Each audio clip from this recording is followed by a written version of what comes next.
Okay, got another beer here from our friends at Pitz Brewing Company in Chambersburg, Pennsylvania. As I mentioned last review, I bought a variety case from Pitz. A little bit pricey. I mean, I don't live too far from Chambersburg. I don't mean to harp on this another time, but 45 bucks for a variety case from a brewery that's kind of right down the road from you. Got to do better than that, guys, to want to expand your product. What can I say about that? But throwing out money and money aside, all that stuff, we have an American brown ale, as a matter of fact, from Pitz. This is called Old Jail Ale, and it's brewed with some caramel flavor to it, some marshmallow flavor, it said in the description.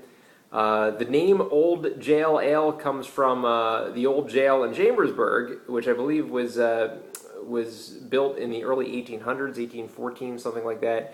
And it's one of the few buildings to actually survive the burning of Chambersburg in 1864 during the Civil War. So a little bit of a historic reason behind this beer, why it's called Old Jail Ale. This is 5% alcohol by volume. American brown ales, very, very similar to English brown ales, but they do use some American hops in here as well. That's why it can't be labeled as a pure English brown ale. So we'll open it up right now, and we'll pour it into a pint glass. This is the vessel you drink an American brown ale in, and we see a very brown, lightish brown kind of color as we pour it into the pint glass. Very, very huge, frothy head. I didn't tilt the glass. Probably should have tilted the glass a little bit on that pour. I do apologize. And it's going to take a little while for the head to dissipate. While it does, we do see the amberish color, maybe not completely brown. Yeah, not very, very brown. Very amberish, actually.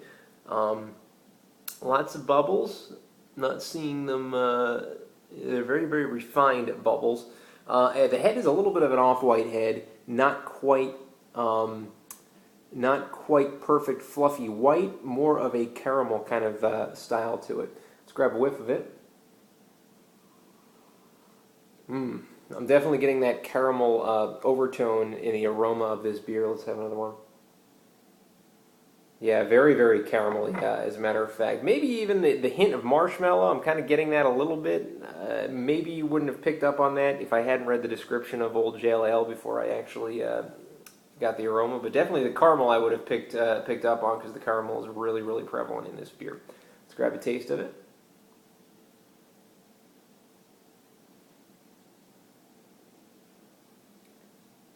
Wow. The caramel really overpowers this beer. This is an American brown ale. Could basically call this an American caramel ale, in that it is basically really heavy on the caramel. I'm tasting no marshmallow in this beer at all. I love brown ales. This is a very unique brown ale in that I've never had a brown ale that tasted just so overpoweringly like caramel. I like it. I don't know if it's a very sessionable beer to me, which is kind of surprising to say because it's 5% alcohol by volume, which usually that means you could have a few. This one, I think I probably personally would be one and done. I'd probably move on to a different style after this. That said, it's very unique. I gotta give them props on that. Better than their blonde ale. Wasn't a huge fan of their blonde ale. I think I gave that a 6.5 out of 10. I'll give this a slight edge to that one, and I'll give this one a 7 out of 10.